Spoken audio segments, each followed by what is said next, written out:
Alright guys, let's start today with a question. What is Anthropocene? How many of you here know what is Anthropocene? Any guesses? Okay, so Anthropocene is a geological era in which we have, as humans, altered and completely changed the Earth's geological footprint. We've irreversibly done it, changed its geology, hydrology and its ecology. And what does that mean for our Indian cities today? We're seeing that and facing it in our day-to-day lives, then floods, droughts, heat waves. And why do you think that's happening? That's happening because we're kind of urbanizing at a rate which is unprecedented. It's very rapid. Our infrastructure is not matching up to it. We have a lot of solid waste issue. We have unregulated sewage disposal. We have lack of infrastructure. And what does all of this add up to?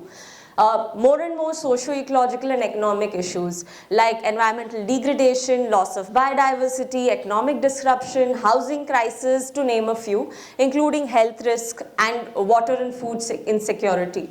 So, think of this as designers, engineers, all of you guys. What is it that we can do?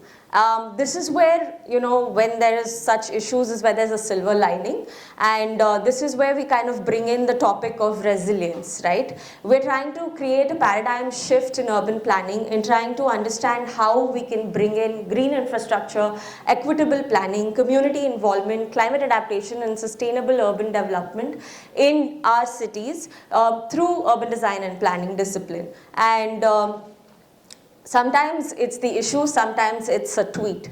So sometimes you just need attention from a celebrity to spot light on the issues that our cities are facing. So when you look at that, at this point in my life, this is where my journey begins. So I'm an architect and urban designer. I think a lot has been spoken about my background, but there's always a question in my mind that kept pondering of how, as an urban designer, can I help in tackling these large, complex issues, right? And so back in 2020, I decided to leave my job at Sasaki Associates, where I was working as an urban designer, move back to Chennai, and start Sponge Collaborative with an incredible team. Now, what is Sponge Collaborative? We are an interdisciplinary strategic planning and design firm, and we specialize in looking at nature-based solutions, blue-green infrastructure, climate resilience, climate adaptation strategies. And we really focus on ecology and community building through it. Now, what is, why we call it Sponge Collaborative is because we take a sponge city approach in kind of creating vibrant public spaces, making more inclusive housing, promoting sustainable mobility, and integrating blue-green infrastructure in our cities. Now we have, in a short duration of 3 years, grown into a team of 24 designers, all of them from different disciplines, from planning, landscape, civil, social development, as well as in civil engineering. And we also kind of collaborate with a lot of hydrologists, ecologists and other experts in trying to resolve these issues, because we believe in the true power of being interdisciplinary when it comes to tackling these kind of urban issues. Now, what is the sponge city approach? It simply means that our cities are currently very impermeable because we've built a lot of asphalt, concrete roads in our cities, and therefore during a cloudburst or like an extreme weather event, we experience heavy flooding and runoff, and because of which our entire cities start to get disrupted. You may not be able to get from one location to the other, or your basements are flooded, or there's so much disruption to livelihood as well as infrastructure. And what Sponge City does is it starts to leverage your streets, your open spaces, to create infrastructure that is resilient, that can kind of slow the water runoff, which can help in aquifer recharge, which can also create more healthy open spaces for people, and thereby becoming more resilient. And the advantages of this are many. So you're mitigating flooding, recharging the aquifer, delaying the runoff, doing rainwater harvesting, but also enhancing greenery, improving the microclimate, doing urban farming or improving the air quality, and it's also enhancing placemaking. So with many such advantages, and these are the principles of taking a sponsity approach, which is essentially a nature-based or a landscape-driven approach to the cities today, we have been working across India and doing so in the last 3 years, and we've been successful in piloting in many cities. But today I'm going to talk to you in detail about our case in Chennai. So we are doing this particular approach in multiple scales. It's about looking at it from an institutional capacity building scale, where we are trying to understand, why we need a systemic change to happen, looking at it at a metropolitan scale with the needs of our city, understanding at a neighborhood scale how can we kind of improve our environment, and also demonstrating proof of concept pilot projects. Now looking at the case of Chennai itself, we have been successful over the last 3 years in doing these projects in multiple scales, and I'll quickly run you through some of these thoughts and ideas. Back in 2018, we started advocating for the sponsity approach through the Sponge Handbook Manual, and we've been successful in kind of pushing this and looking at how we can influence metropolitan and regional planning, how we can create alternates for conventional urban infrastructure, how we are able to co-benefit our neighborhood and transform it. So as you can see, Chennai has been rapidly urbanizing, and in the last couple of decades, you can see how the urban fabric has completely started taking over our green and blue systems. And if you see any city in India, any city comprises of multiple basins. So it's about looking at the cities through their watersheds and understanding their hydrological and the green systems, and kind of creating an entire larger framework of what areas you must protect, what areas you must restore, what areas you must enhance through coastal or riparian edges, and then how do you construct more blue-green infrastructure to improve the resiliency of your city.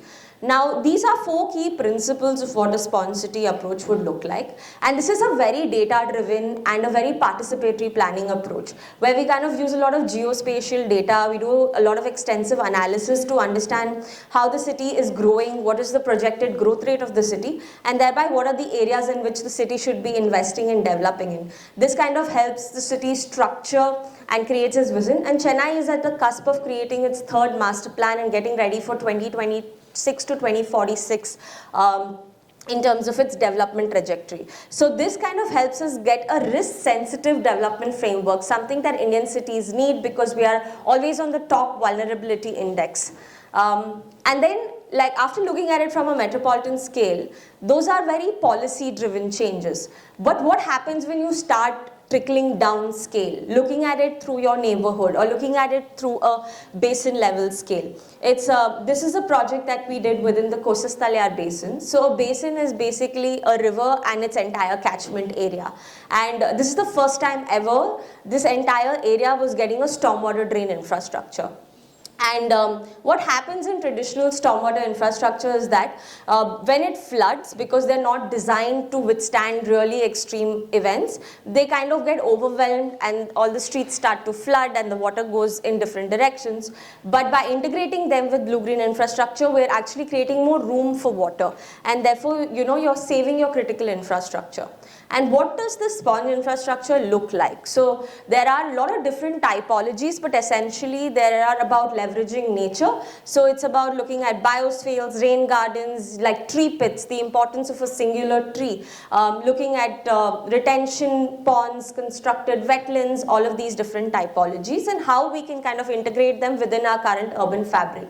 Now you may say, in a dense urban fabric, how am I going to start doing these things? So we cited an example for this.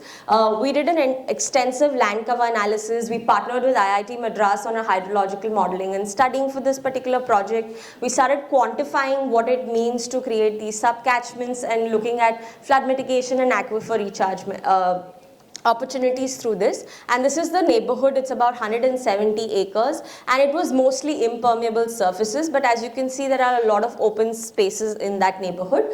And we started looking at its stormwater infrastructure and realized that in just a 5-year return period, rainfall, half of the infrastructure would start to flood, everything that's in red.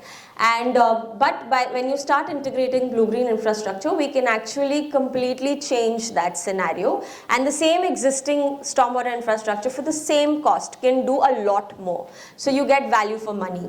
And kind of also demonstrated to the bureaucrats how we can transform, like the top section is the existing city, but how you are actually creating more opportunity for rainwater harvesting, aquifer recharge, ensuring water security, and enhancing greenery in this particular process. So through this, we were also able to demonstrate one pilot project, which will now get into construction very soon and will become one of the first such sponge parks.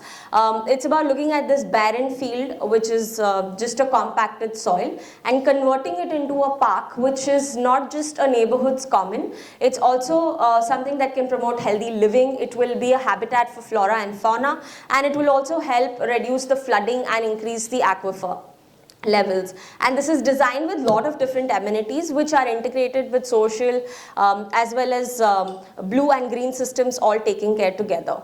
Now, as you can see, this is how it would perform. So the entire park is designed in a way that the grading is done such that only selected areas start to flood, and during a storm event, this is how the water would move along the park, and in less than 24 hours we were able to simulate that it can withstand 25-year return period flood events.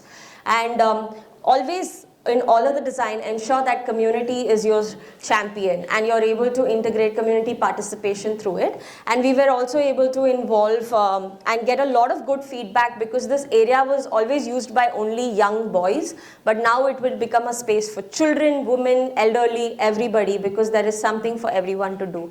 So really about looking at how blue-green infrastructure can support increasing such spaces in Indian cities. And we've been able to secure a lot of funding for these projects because of the win-win situation it creates for all. Now, sometimes these types of urban design projects are not just about a pilot alone, but it's about like really these broader outcomes where you're unlocking funding, where you're able to inform the decision makers of how they need to be developing our cities.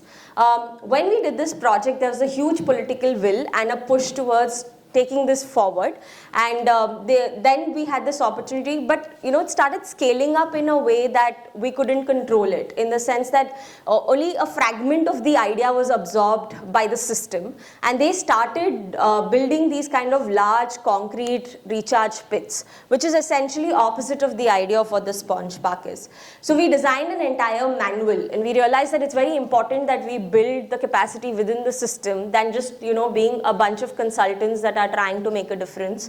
And we created this entire life cycle of what a sponge park should be. How do you implement it? How do you identify it? How do you kind of go about designing it, maintaining it, operating it, eventually even how do you decommission them at the end of it? So this entire inventory is again done through intensive GIS analysis. We even started understanding and learning how so many neighborhoods in the city do not have a park at a 5-minute walking distance, at how many residential areas really require such open spaces to come in. And we created a very simple manual with like do's and don'ts, so it's very easy for anybody to understand how to kind of build a sponge park. And this entire repository was handed over to the Greater Chennai Corporation, and about 60 such engineers were trained from the Parks and Stormwaters Department on how to take this agenda forward, while they are currently building 150 such sponge parks across Chennai. So sometimes it's not just about us doing one pilot, but it's just about also creating capacity within the system to kind of scale it up and do a lot more, because scalability is where the impact lies. Now, when you talk about pilots itself, we had the great opportunity to kind of do which we'd call Chennai's first urban wetland park. It's about, wetlands are a typology that are completely, they're called wastelands. They're also things that very quickly get converted into land and then they're constructed upon by landfilling. So we are losing these wetlands repeatedly, but they're very vital ecosystems that we have to protect in our urban cities. And this particular park is a 16-acre park, which is promoting how wetlands can become urban infrastructures. They can be socio-cultural amenities, and they can be enablers of biodiversity and habitat. And they're designed with a lot of blue-green infrastructure embedded within them and a place for all. So this is what it looked like when we first visited it. Do you see there's like a large parking area? It was completely filled with cars. This was a place for vehicles, not for people. And we were able to remove all of that. We removed a large expanse of the asphalt, and we have completely given it from this image to this image today, where it's a place for children, it's a place for birds, it's a place for people, it's a place for elderly, it's a place for all. So it's really about reclaiming such spaces that we have lost to, urbanization, into creating spaces that will now serve for biodiversity and people as well. So just some of the views of what this would look like once it's completed. It's under construction and soon to finish.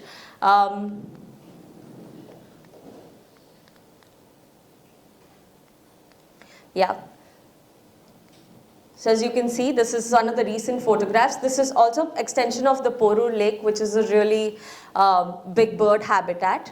And this is a climate park. This is again one of the first typologies in Chennai, which is talking about how we need to start looking at the different ecosystems that exist within our city itself. So this particular park is divided into 4 zones, where we're looking at the local biodiversity within the Chennai metropolitan area and kind of recreating it in and adapting it to the site for creating knowledge and learning for people. So both these projects are really about understanding, how can we kind of create awareness and education and knowledge for people.